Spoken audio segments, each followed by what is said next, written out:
Jadi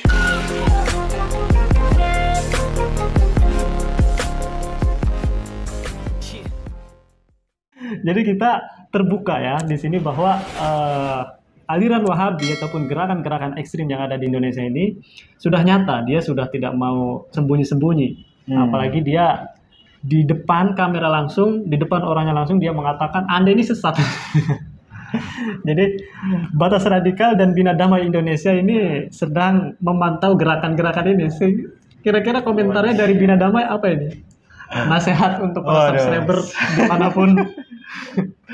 Begini ya, ini lagi-lagi terkait dengan pola pikir gitu.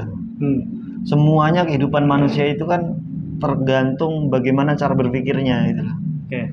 Kalau dia melihat sesuatu itu luas, maka akan ini gitu loh, akan lebih luas melihat sesuatu itu gitu loh. Artinya melihat permasalahan itu tidak ABC lah, tidak hitam putih gitu loh. Tapi kalau cara berpikirnya cupret seperti mereka orang-orang Wahabi ini, sempit lah gitu. Ya itu yang terjadi adalah salah benar, hitam putih gitu loh. Nah biar nggak begitu ya harus lebih banyak bergaul lah gitu loh. Pikniknya harus harus piknik intelektualnya melalui guru-gurunya ya, jangan itu saja gitu loh. Harus relasinya itu harus lebih diperluas lagi biar wawasannya lebih nambah gitu. Relasi dalam hal berguru, relasi dalam membaca gitu loh. Jadi biar lebih mengetahui seperti apa sih pemikiran orang lain gitu. Saya baru ada curhatan juga dari senior saya, yaitu Saidiman Ahmad itu. Suatu waktu dia diundang oleh orang-orang kami. Kami itu underbrow-nya PKS lah. Kami itu Kesatuan Mahasiswa Muslim Indonesia. Yang saya juga termasuk di situ sebenarnya, ikut kalau di HMI itu LK-nya lah gitu. Dia mengundang Saidiman Ahmad ini untuk berbicara pemikiran pembaharuannya Nurholis Majid.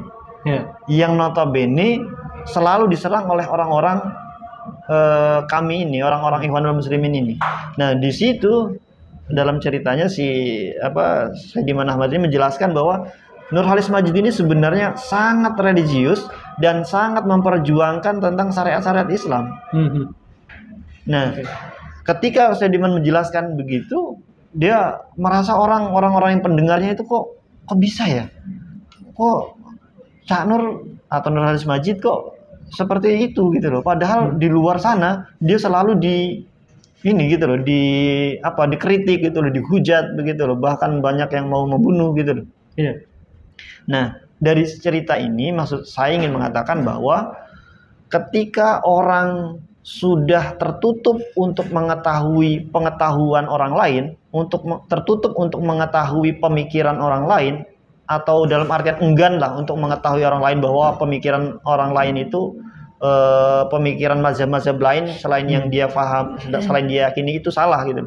Ketika sudah begitu, maka ya yang ada adalah dia wajib dibunuh, dia halal darahnya gitu loh, dia salah gitu loh, dia sesat begitu. Karena apa? Karena dia sudah dihijab oleh keengganan untuk tidak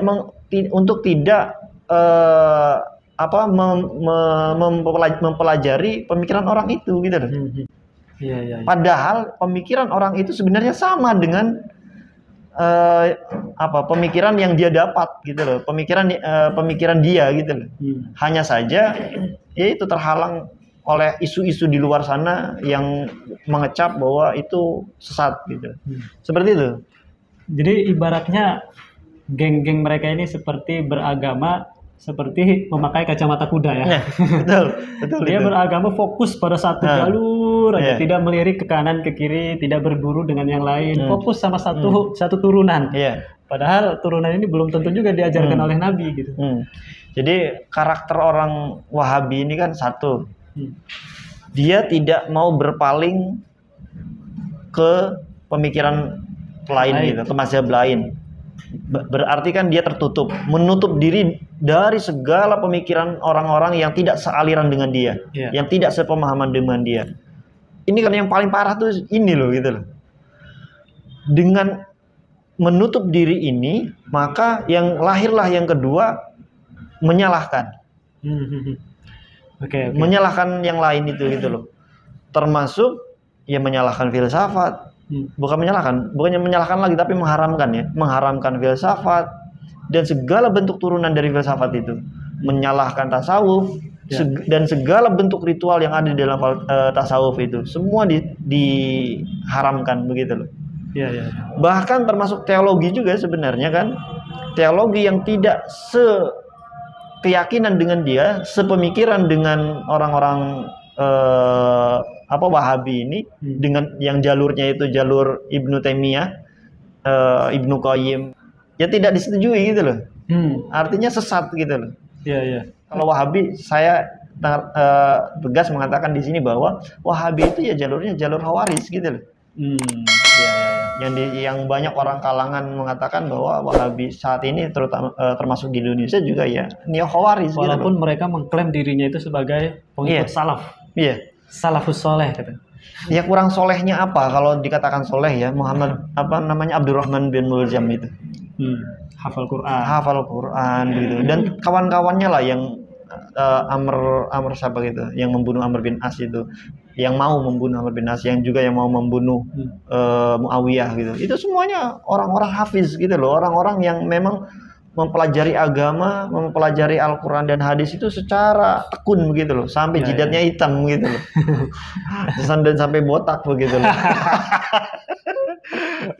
Gitu, tapi ya itu gitu, karena cara berpikir mereka tidak terbuka, hanya mengikuti apa yang dia yakini saja gitu loh, tidak mengikuti pendapat orang lain di luar keyakinannya, maka yang terjadi adalah pembunuhan itu gitu loh. Iya. Rela dan sangat kejam gitu loh, menebas kepalanya Ali bin Abi Thalib kan begitu loh. Itulah bahayanya fanatik dalam beragama. Tentu ini tidak sesuai dengan pengikut-pengikutnya Nabi Muhammad SAW, termasuk penggagas madhab Syafi'i, Imam Syafi'i, yang tentu menekankan dari awal, beliau mengatakan ra'yi shawabun yahtamil khoto wa ra'yu ghairi khotoun yahtamil shawab. Ya, betul. Pendapatku bisa saja benar, tapi ya tidak menutup kemungkinan untuk merambat ke arah yang salah. Tapi pendapat selainku salah, bisa jadi dia benar.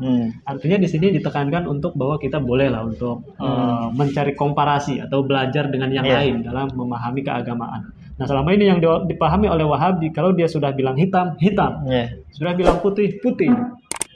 Sehingga dalam video itu, udah ngegas banget itu, udah hampir mau mukul. Udah tingkat ke ini ya. Memang mereka itu orang-orang Wahabi itu menurut saya aneh. Aneh dalam cara berpikir, terutama aneh dalam cara berpikirnya gitu. Mereka mengikuti salaf, tapi salafnya yang mana? Salaf sendiri tidak melakukan. Salafnya itu mungkin satu orang itu. Salaf kan banyak begitu loh. Sahabat Nabi itu kan banyak gitu loh. Dan Nabi pun gitu loh, ketika melakukan suatu ibadah itu tidak monoton seperti itu. Misalnya ketika sholat, dalam satu waktu Nabi sholat dengan dengan tangan diangkat seperti ini, misalnya kalau takbiratul ihram. Tapi di satu kesempatan lain juga tidak seperti ini juga, agak pendek misalnya begitu. Bahkan ada juga yang nggak ngangkat tangan gitu. Makanya misalnya dalam sholat yang kita mazhab inilah gitu, mazhab Syafi'i, Hambali, Hanafi, Maliki itu ya takbiratul ihram aja beda-beda itu, karena memahami itu gitu loh. Bahkan misalnya apalagi kalau di Syiah misalnya ya sedakep enggak gitu loh. Kayak begitulah modelnya begitu loh. Ya begitulah intinya, wahai para subscriber dimanapun berada, hati-hati sama orang-orang yang enggan mau berdiskusi bareng, duduk bareng, dan apalagi mereka benar-benar tertutup, tidak mau mendengarkan pandangan orang lain, selain yang ada di kelompoknya selalu salah, selain yang ada di kelompoknya dikatakan selalu bid'ah, bahkan sampai dikafir-kafirkan. Wah, itu sudah tanda-tanda mereka ini adalah penerus Khawarij atau neo Khawarij yang ada di zaman kita sekarang. Dan jangan sampai juga sebenarnya kita menolak mereka mentah-mentah. Kalau kita menolak Wahabi secara mentah-mentah, tidak mengadopsi tidak menerima bahwa di dalam mereka juga ada sebuah kebenaran, kita tidak ubahnya seperti Wahabi juga gitu loh. Yang menolak pemandangan lain. Makanya saya secara pribadi selalu membaca buku-buku mereka gitu loh. Salah satunya bukunya Muhammad bin Abdul Wahab, ya buku tauhidnya, buku yang terbaru yang kita beli Oh, Kasyfus Syubhat. Kasyfus Syubhat gitu loh. Kasyfus Syubhat. Nah, itu kita baca itu pengen tahu seperti apa sih gitu loh. Ternyata memang di situ memang ada yang tidak sesuai sama kita, ada juga yang sesuai gitu loh. Jadi kita sebagai orang yang yang menolak mereka, tapi ya jangan semuanya gitu loh. Kalau saya secara pribadi tidak menolak mereka semuanya karena ya mereka juga ada sisi benarnya. Ada sisi benarnya gitu loh. Tapi kebanyakan benar apa salah? Ya itu bisa dilihat lah gitu. Kita bisa pelajari gitu apakah lebih banyak salah apa lebih banyak benarnya gitu. Itu tergantung bagaimana kita melihatnya. Ya, itulah guys yang dapat kita diskusikan pada video ini.